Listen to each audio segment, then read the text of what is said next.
Hey everyone, I want to welcome you to this next installment in our great Awokening teaching series. And this is episode 8, Yes. I believe. And so we're going to be talking in this episode about critical contradictions between the Christian worldview and critical race theory, which we've been talking about as being a gospel competitor. Yes. It's sort of a competing worldview to the Christian worldview. So let's get into it here and talking about these critical contradictions. And again, I want to make very clear what our standard is in what we're saying is contradicting. We went at some length to talk about starting with the Bible. That's one of our objectives. So we said in the very first video, we want to start with the Bible, what the Bible has to say about race. Now we're comparing, what does Scripture say about race? How does it compare with critical race theory? Where do we see massive departures? So the Bible is our standard. That's our measuring rod that we're using. We want to be really clear about that. So let's talk about critical contradictions. The first one that we often see and hear from advocates of critical race theory is that it is asserted as the truth. And if you don't accept critical race theory as a lens for viewing reality, in other words, your worldview, if you're not woke, then you're on the wrong side of truth, the wrong side of history, possibly even the wrong side of Jesus. How do you see this manifesting, particularly in the church? In the church, I think I see this manifesting itself as Jesus plus. And so it's that I have to accept all of the framework of Jesus, but then also accept all of the framework of critical race theory. And so if I don't accept all of that, then I'm truly not saved.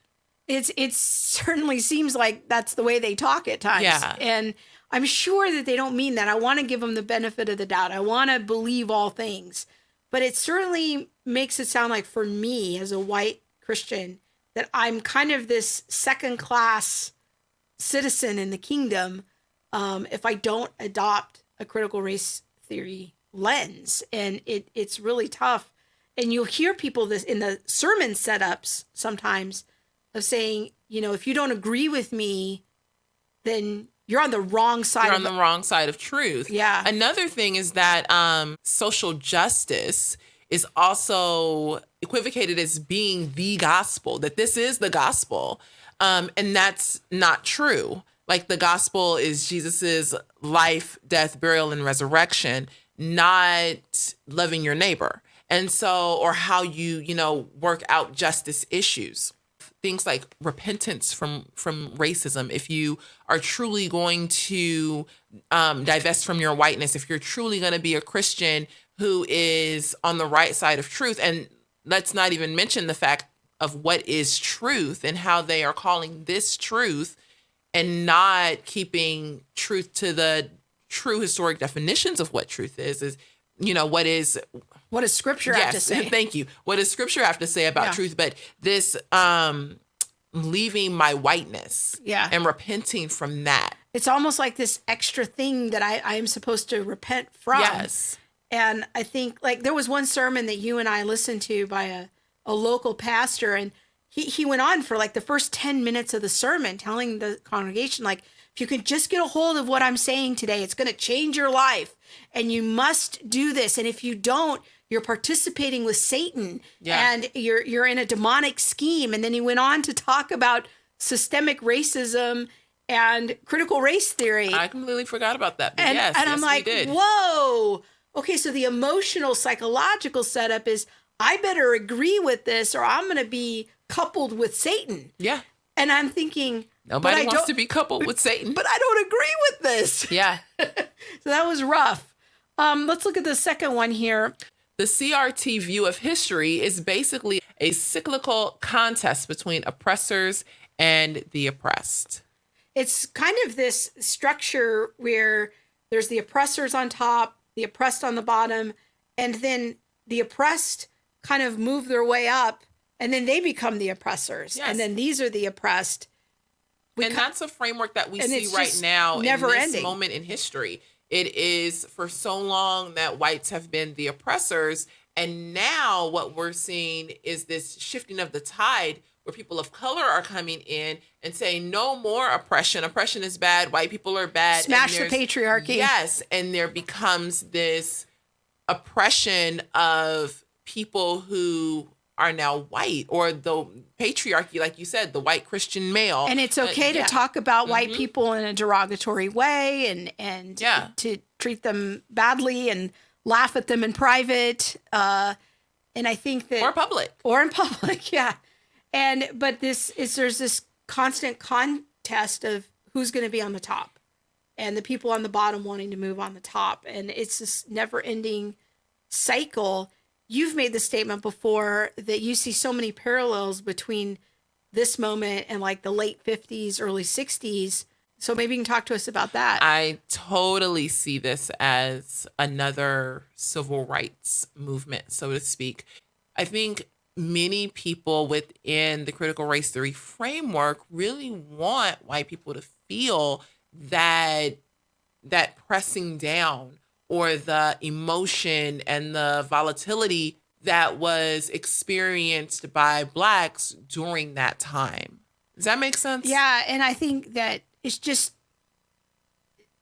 looking at things that are power structures. And as people of color get more and more businesses and they're in places of authority, what does that look like for white people? And, how is that going to all shake out? And I think that it's important to think about the white male and how difficult the narrative is becoming for white Christian men. It's like, I had a guy recently say, is it okay if I join your small group?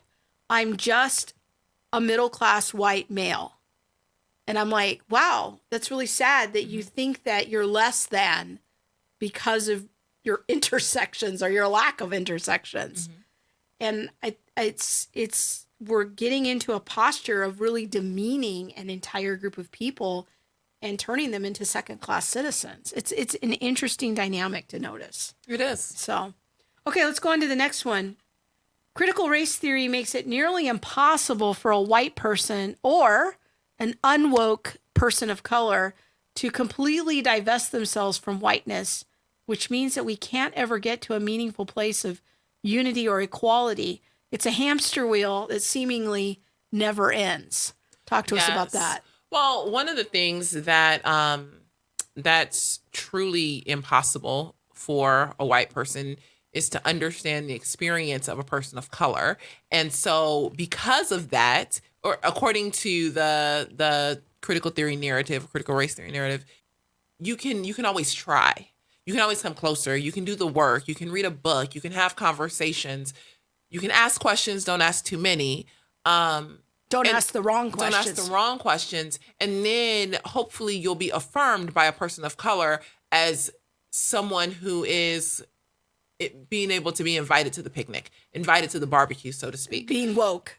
You'll be woke. I don't know that you'll ever fully all the way be woke, but we'll give you some benefit of the doubt.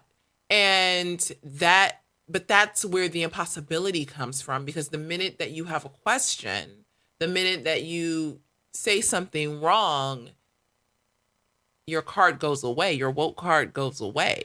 And you need like pretty much every person of color that you ever meet to validate that you're woke enough and that you're decentering whiteness and divesting yourself of whiteness and engaged in this whole project of that. And if someone comes along and says like, no, you're not woke. You're not decentering whiteness enough.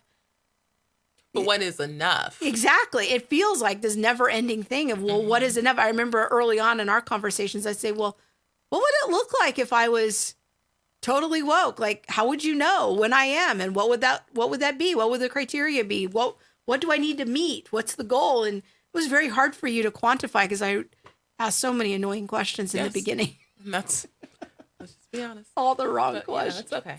I just wanted to know. It just, unless you can completely agree with everything that a person opposing CRT believes and values, you will never be woke. And that list shifts and changes depending on the person and the situation. Depending on the situation, depending on the person you're talking to. are you speaking with someone in academia? Are you speaking with someone on the street? A lot of CRT is not put forward by Black people, No. but by whites. Yes. And so I can go on Twitter any day of the week and hear or Robin see, DiAngelo. someone spouting off stuff about critical race theory, and she wrote a whole book about you and your white fragility. So that's where I'm saying, like, this isn't necessarily all Blacks think alike kind of situation, even though that is a whole nother conversation of how do we as a community and a culture allow our own thoughts to flow and to be different, and, can I be Black and not be woke, and, all of that. But a lot of the critical race theory that's being put forward is being put forward by whites. Yeah. Which I think is interesting all by itself. Our current cultural moment has led to a place where people are wanting to see a shift in culture. And I think even more than this having to do with race, it has to do with patriarchy. That could be. I just read an article last night or this morning, where they were talking about how me as a white person, I should purposefully disadvantage myself because I'm white. And that's how I love my neighbor. It was a Christian pastor writing this piece. And I'm like, this is very interesting because, adopting this paradigm, it's like it's just geared toward me as a white person. And my comment to you is, I think every Christian, in a way, should consider others more important than themselves. That's an injunction of Christ. Yeah. But it's not just a white problem. That's a everyone problem. If you're in Christ. But the whites seem to be targeted because of privilege. So it's all very confusing. Okay, let's look at the next one here. Christian leaders influenced by CRT seem to redefine critical gospel terms, including repentance, forgiveness, and sin. This is something I was hitting on earlier, is that I'm not just repenting from my sin and turning from, all of the things that I used to do prior to Christ. I now need to repent again because I was unaware of my participation in racism or in whiteness. And so there's this repentance again. And I mean, surely, like, I think you should have a heart of repentance. We should continually, be in that posture. But there's something that in social justice and critical race theory that says, how can you truly be saved if you haven't repented from your whiteness? Yeah. And I don't find that anywhere in Genesis to Revelations.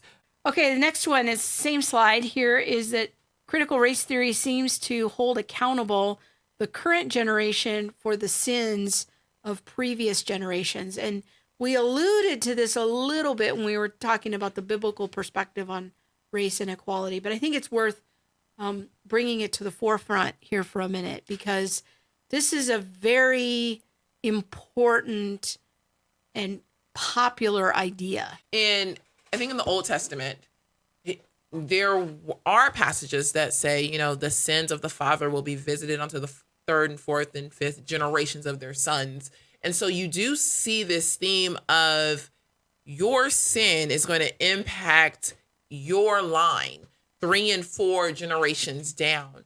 But then there is something that happens in Jeremiah where he prophesies that the sins of the father will no longer set the teeth of the sons on edge. And so when we look at that in contrast with the New Testament, we don't see Jesus saying, oh, this person sinned, and so now their kid is in trouble. I'm thinking about the blind man. Yeah. And when the disciples walked by the blind man with Jesus, they asked him, who sinned, this man or his parents? And Jesus clearly said no one sinned. So that, to me, takes away this idea that the parents' sin would be what's impacting the son's disability or the son's situation. Yeah, and this is something that I'm still wrestling through and will continue to do so. But here's a few thoughts of where I'm at right now. First of all, there's only certain sins in the Old Covenant that were visited on the children. Mm-hmm. It's not all sins. Okay.